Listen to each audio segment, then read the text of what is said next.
I don't know why we can't get rid of Stephanie White. It's almost like Caitlin Clark can't shake this lady. The girl goes to the Olympics to train. Voila! Stephanie White appears. I'm telling you right now, when this CBA deal get done, if Stephanie White does not get the hell out of Caitlin Clark's way, I am going. Exactly. That indicates more than mild annoyance. That's an individual who's observed the identical pattern unfold for months and ultimately reached their limit.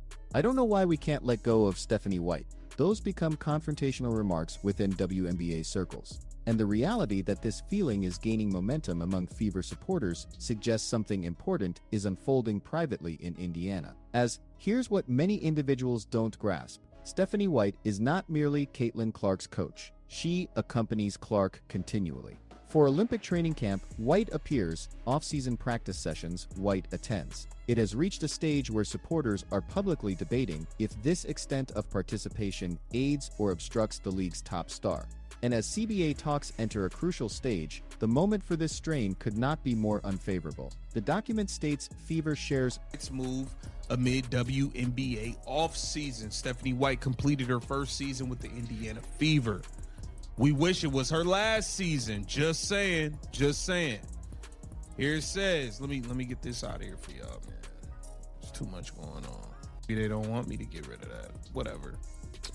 Here it says, had a memorable first. Let's now confirm the details. Stephanie White finished her first year as Indiana Fever head coach in 2025 after 2 seasons with the Connecticut Sun. She's a former WNBA Coach of the Year, so her credentials aren't questioned. The Fever brought her in precisely due to her Indiana ties. She competed at Purdue. She's a state native. She comprehends the region's basketball culture. On paper, it looked ideal. A local coach for a local superstar. But what occurred in that initial season revealed weaknesses in the base that the Fever season was severely hampered by injuries. Caitlin Clark sustained a season-ending injury. Sophie Cunningham was also sidelined. 3 other rotation players were sidelined before the playoffs even began. White managed to lead a depleted roster to the semifinals, where they pushed the eventual champion Las Vegas Aces to 5 games prior to defeat. Most coaches would receive praise for that type of showing with a crippled roster. So why are Fever fans demanding her ousting before she's even completed 1 full season? White gave a public appearance on social platforms to reveal the coach's off-season action. White would Fieldhouse on Wednesday, the 48-year-old returned to the Fever's home arena, but it was not for the usual. On this occasion, White came as a fan back. Indiana Pacers. The Fever and the Pacers share the same arena. On Wednesday, the Pacers hosted the Toronto Raptors. White for support. The Fever took social media to announce White's attendance. All right, so now let's look at Coach Stephanie White. Observe how this situation is being framed. It's not truly about wins and losses. It's not even regarding playoff performance. The primary complaint involves positioning and opportunity. More precisely, if Stephanie White stands in Caitlin Clark's path. That's an intriguing charge, because it implies the problem isn't lack of skill, but interference. Consider what implications that holds. Supporters aren't claiming White lacks coaching ability. They're suggesting her presence somehow hinders Clark's growth or restricts her influence. And as you examine the specifics of what transpired during the 2025 season, you begin to grasp why this story gained steam. The health setbacks were devastating, indeed, but the approach White took with Clark's minutes when she was healthy raised eyebrows. The offensive strategies that failed to maximize Clark's playmaking talent, the press conferences that appeared planned and regulated, minor issues that individually appear small but collectively form an image of a coach who might be more focused on maintaining power than unleashing foolishness. This clown show served before our eyes, and there was so many, like the WNBA and the WNBPA have messed this thing up single turn. There's been so many mistakes with this Caitlin Clark thing. They have literally ruined it. Like, they literally blew the opportunity, this thing to be bigger than ever. And it's just so disheartening and sad. And now we face the real issue, the WNBA's bargaining agreement talks. Here, all aspects intersect. The CBA discussions became a total circus, players wanting huge pay raises, as the league strives showing stable revenue growth. The WNBPA wore "Pay Us What You Owe Us" shirts at the All-Star Game in Indianapolis Clark City, then provided an unwatchable exhibition. Fans were leaving at halftime. Now, the issue grows complex. Caitlin Clark is why WNBA revenues surged through 2024 and 2025. Her games attracted 3.2 million viewers when she played. If she didn't play, those figures fell 70%. The Fever packed every home game at Gainbridge Fieldhouse, not due to Stephanie White's coaching, but because fans wanted Clark. So, when WNBPA demands based on higher revenue, they're essentially seeking payment for Caitlin Clark's appeal. And when Stephanie White is positioned as the face of that Fever's success, it forms a discount fans see clearly if the league won't admit it. You know, we got to revisit some things, Doug. You know, the WNBPA seems very entitled. I know you saw their response, the letter they wrote. They put the rat in front of the New York City WNBA office is really the reason for all this. And a lot of people don't owe y'all stuff, man. WNBA owners have been taking L's year after year after year, and y'all have been getting whatever y'all been getting, but a lot of entitlement, man. Let's give a listen to this. So let me get this straight, okay? The WNBA superstar, okay, it's new superstar, and they have a chance with all of the dysfunctions in other sports to capitalize on the momentum of the sport.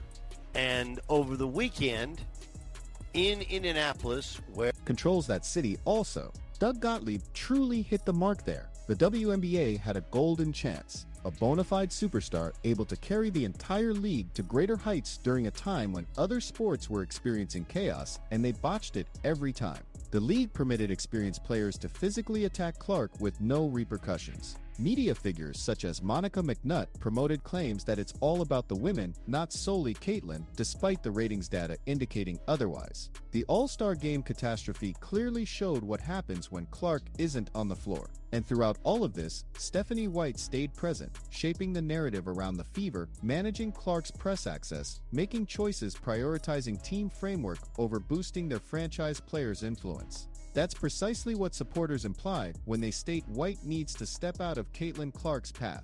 The analogy with the NBA is illuminating at this point. When LeBron James joined the league, the Cavaliers didn't bring in a coach intent on shaping him into a system, they structured the entire system around him. When Luka Doncic reached Dallas, the Mavericks gave him full control and told him, that's the way you manage generational ability. You eliminate barriers, you make room, you fully utilize their distinct skill. Stephanie White, by all accounts, attempts coaching Caitlin Clark the way one would coach a typical all-star player. Structured, disciplined, clear roles, a team-first mindset, all of that appears good in print. is going to run into a, hey, we're back, people not caring, but people actually pushing it away. And it's going to be blamed, it will, without any stick, anti-whatever, alternative lifestyle. Is there some of that? Yeah, there's always going to be something. There's also reality to it, right? Are not as athletic as men. That we're used to seeing in professional basketball. It's just not. Their skill level, though better than it's ever been, and yet they want to compare themselves in salary to it. So there's part of that, there's a reality to it. Stark truth. Next, let's discuss the entitlement issue because this is where the CBA negotiations expose deeper problems within WNBA player culture. The league has been unprofitable for much of its lifespan. NBA owners have funded operations for years, essentially running the WNBA as a benevolent project that promotes women's basketball. That's not viable long-term, yet it was the prevailing situation. Then Caitlin Clark appears, and abruptly the Fever turned profitable. Abruptly, WNBA games are attracting genuine television. Unexpectedly, genuine product sales income emerged. The WNBPA's reaction then is to ask for 30% profit sharing and huge pay hikes for all. This is the awkward reality no one wants to admit in public.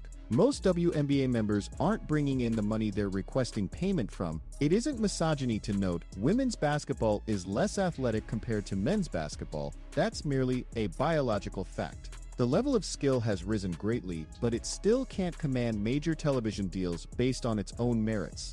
Caitlin Clark in particular altered the whole equation.